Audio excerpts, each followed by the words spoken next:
Hello and welcome to a very special edition of The Watchers. Firstly, I might want to say that unfortunately Terence isn't on this show. He's not able to appear in this show. Firstly, I'll tell you why it's for two things why it's a very special show. Number one, we are taking this show on the road. We have indeed been to the Cardiff Film and Comic Convention 2013. It was fantastic. We'll get onto that in a bit.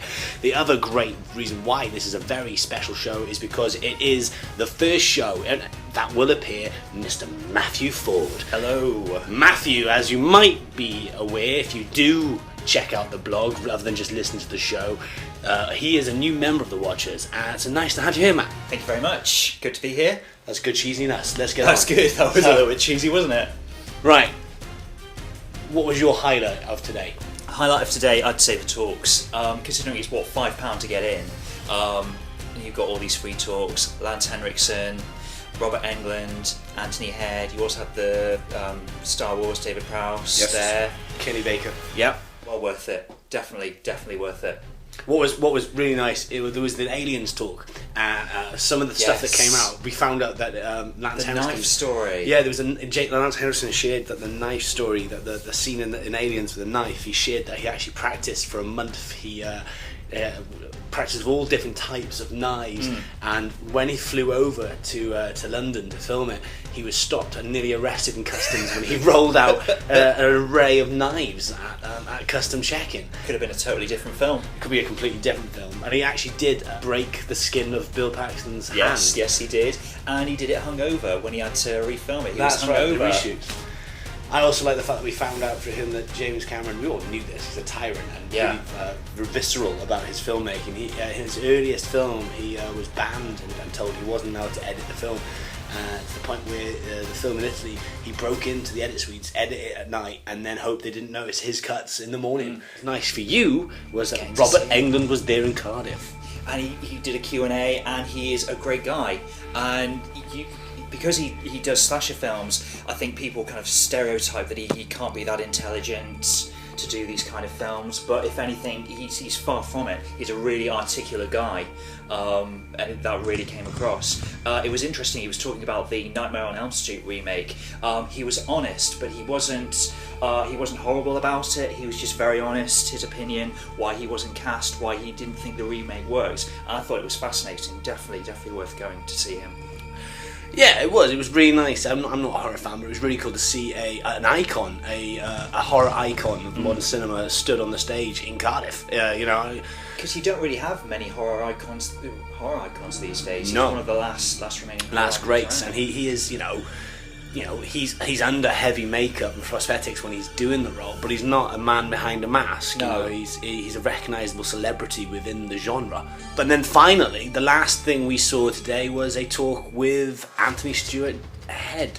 He was brilliant, wasn't he? Which was absolutely fantastic, because we're both fans of Buffy here, and I know Tezza is as well here at The Watchers, and it was brilliant because his career is so vast, and he's not just known for Giles, but obviously there was a long piece, and then you found out how he got the role, and he's just a genuine gent, and it just topped up my day, really. I thought, and maybe I don't know whether you thought this as well, I thought because he started off with coffee adverts and he's quite a posh guy, I thought maybe he's going to be a little bit pretentious. Yeah.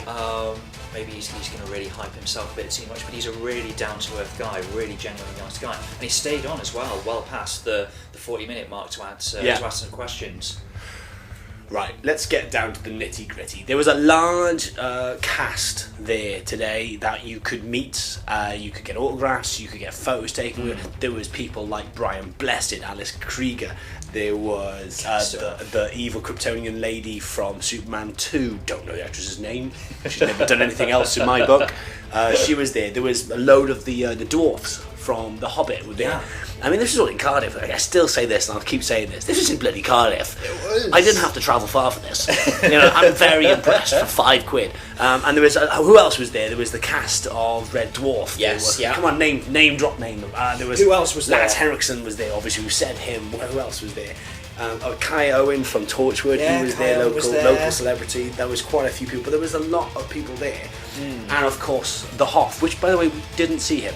Where was he? Where was he? What was he top, doing? Top billing, didn't see him. No. Now here's the thing. Yes, we've said it was £5 to get in. Yes, you could take their picture. You could have a look around, and we'll get onto the stores and stuff and pieces like that because we'll say that was really good. What we were both disappointed with, and I don't mind. You don't mind me saying No, this, no, I was, yeah. That's what I've got to say, really. The price to get an autograph, and then it's a separate price to get a photo. What was the going rate, mate? You took more attention. I went on the website. Poor Kai Owen.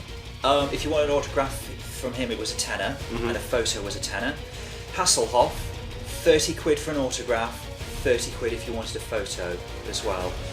And it was about £20 if you wanted an autograph from people. So if you're someone who is really into your films, into your comic books, wants those autographs, you're going to be spending a fortune, and that's not doable. To me, it's my first experience of a convention, and it was quite a big convention. There was a lot of people there, was a lot of big names. I didn't feel the need for me to fork out to meet these people and to get their autograph. To me, I have got a couple of autographs from famous people, but they're like people I've bumped into the street. And one occasion I sold a camera to one person when I used to work at the shop, and those mean more to me, and I didn't have to pay for them, but because there's a personal story behind bumping into these people. Do you know what I mean? Yeah. It's kind of like you're perpetuating this celebrity status, and they and I don't know. Was it just me? It just felt false. It felt fake. It felt impersonal. Exactly. No, that's exactly what I was going to say. I mean, Robert Englund, from the sound of it, I think he really liked speaking to the fans. Yeah. And I think if you forked out to meet him and to have an autograph, I think you'd get along well with him. I don't think there'd be any awkwardness with that. But I think it's, as you say, it's impersonal. What we did like was we were in the queue. I might add, we did. We waited an hour to get in. We queued right around the Motor Point Arena, so an hour isn't too bad. But what I did like was the fact that the stalls, there was a whole like geek market, was not a rip-off. There was a couple of stalls that were a joke. That's right. Premium t-shirts and things like that for £35. £35 for a t-shirt. There were some great things that caught my eye, like there was an autograph for Harrison Ford, and that would have set me about £350.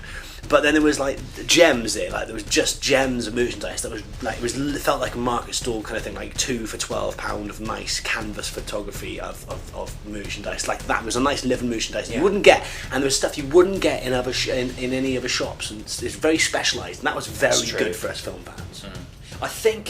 I think there's the autographs and the photos, that was disappointing, but I think there's, considering you're paying £5, I think there's enough to do and enough to see to make it worth your time. And what was nice, it was you're surrounded by the same kind of mindset and the people like us, the freaks out there, the geeks out there, and what was nice, it was a nice camaraderie. Everyone was smiling, everyone was there to have a good time, and people were in costume. And I think the costumes alone, cosplay. It was fantastic, and I think that what we'll do now is we'll sign off. That we've got nothing else to say, but we'll leave you a nice couple of images of some people who were dressed up.